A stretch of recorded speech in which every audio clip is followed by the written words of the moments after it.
Question from Wendy from Liverpool, who said, I wonder if you can help me on a problem I have with my cat George. He's 14 and he's a large cat, 11 kilos. I think there's a picture. I think there's a picture of George. And he's come down to 9.4 kilos. The problem I have is that George won't play. He has toys on a string, ball that you put the treats in. He doesn't like going out. All he likes to do is sleep all the day away on the sofa and in his bed. He's happy doing this. I can sort of imagine him, this great big fat cat lying back. Tough life. He has arthritis, so he has a drug for that. Any tips on how we can make him play more so he can lose weight quicker? I mean, he's got into this kind of vicious circle, hasn't he, of getting fat, so they do less exercise, so they get fatter, and it's getting him out of that. And his arthritis won't be helping him either, even though he's on medication for that. I mean, weight loss in cats, you touch on it there when you said he can't go on a crash diet. I mean, when you're taking weight off a cat, it has to happen very slowly. It's not like in people or in dogs where you can do it quite quickly. In a cat, and actually the same in rabbits, when they're losing weight, when they're not eating as much because they're on a diet, the body starts to break down the fat that's there, and very quickly the liver of these cats, these rabbits, can get overwhelmed by the amount of fat that's floating around in the bloodstream, and the liver can shut down, and you can go on and get complete liver failure quite quickly in a cat that you lose the weight too, if you lose the weight too quickly.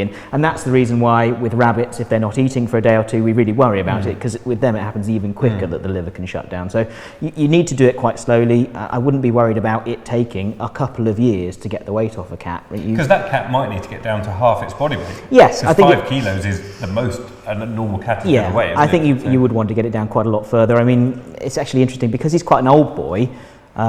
Although he's got the arthritis, which means from that point of view he should lose his weight. Actually, when you get to an older age, if you've made it that far without getting a disease like heart disease, like diabetes, which you're more likely to get from being overweight, actually you tend to last a bit longer in the old age if you are overweight, because if you get one of the old animal diseases, so heart disease, kidney disease, thyroid disease, you've got more reserves. Cancer, the same thing. So you're saying actually being really morbidly obese like this cat is bad. It's bad. But actually being a little bit chubby as they enter old age is not the end of the world. No, I wouldn't be trying to get a lot of weight off these guys. He needs to come down further because he's got the arthritis issue. So we need to keep going with him. And I think that if his weight has plateaued and he isn't losing any further weight, then you have got the option there to lower the diet further. I'm not talking crash diet, but if he's not losing weight on what you're feeding him, you can feed him less. It's not that he's losing it too quickly.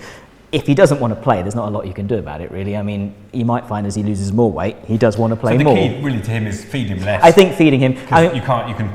You say you can't make a cat You can't make him exercise. No, I mean, I used to have a cat that was a little overweight, and actually the best way I found to make him exercise was actually to roll his kibble along the floor, because he wouldn't run for any toys, but food, he would run after that, and that wasn't a problem. Or similarly, if he's quite a long way away, he's at the top of the house, that's the time to get the food out, because he'll come running for that. So it's a little bit of exercise, because food motivates them. Okay, good advice. Thank you, Adrian.